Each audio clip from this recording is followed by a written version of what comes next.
Kin gathered at the hearth. What becomes of the circle when the hands that once split the wood and carried the water are set aside before their season ends? The first sign came in the quiet hours after the evening meal.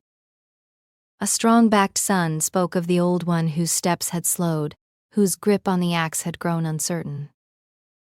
The fire still burned, yet the old one's place at the grinding stone stood empty more often than not.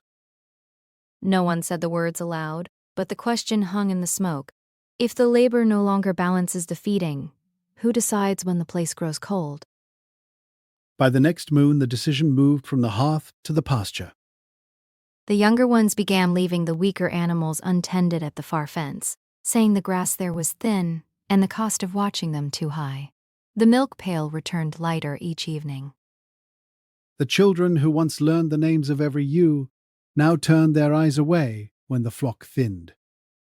The boundary stone that marked the shared grazing ground stood unmarked by new footprints. In the storehouse, the pattern deepened. When the harvest baskets came in short, the talk turned to which mouths required less grain. The elder who once taught the children how to read the wind now sat by the door, her basket empty. The young mother who carried the second child on her back found fewer hands offered to steady her load.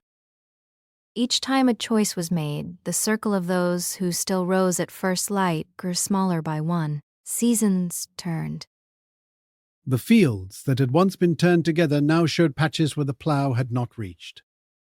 The tools left leaning against the wall grew dull from disuse. When the river rose in spring, fewer voices called across the water to warn of the flood. The children, who should have been learning the names of the healing plants, instead learned to count how many could be fed from what remained. The old stories of how the first kin had survived the long winter were told less often, and the telling grew shorter each time. At the council circle, the pattern showed itself in silence. When the time came to mend the nets or repair the roof, some voices no longer answered the call. The ones who had once been carried now sat outside the ring. Their counsel neither sought nor offered. The fire that had warmed the whole household now warmed fewer backs, and the warmth itself grew thinner. Years passed. The land remembered every hand that had left it. Paths that once led to the berry thickets grew over. The storehouse that had held grain for the lean times stood half empty even in good years. The children who reached working age looked at the elders and saw only mouths, not the memory of how those same elders had once carried them through the first winters. Trust that had once passed from grandparent to grandchild now stopped at the threshold of the house. The question that began at the hearth returned in the final season. When the last strong hands grew weary, who would remain to carry the water? The circle had grown smaller with each choice until the fire itself had fewer voices to tend it. The land waited, the tools waited, and the children who should have inherited both now stood with empty hands, wondering why the circle no longer held them all.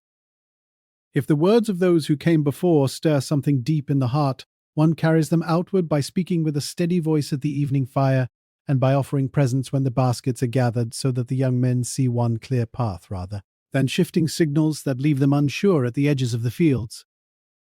Each act of sharing strengthens the bonds that run through the generations, feeding the common labor that keeps the songs alive across the rows and the roofs mended before the rains come.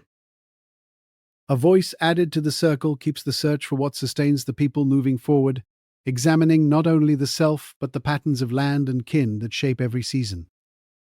Marks left along the paths in the way a fence is mended, or a child is greeted at dusk, guide others back to the sources where wisdom still flows. And by standing firm in this tending, the effort continues unbroken so the lessons of the ancestors move through the turning years without fading into silence.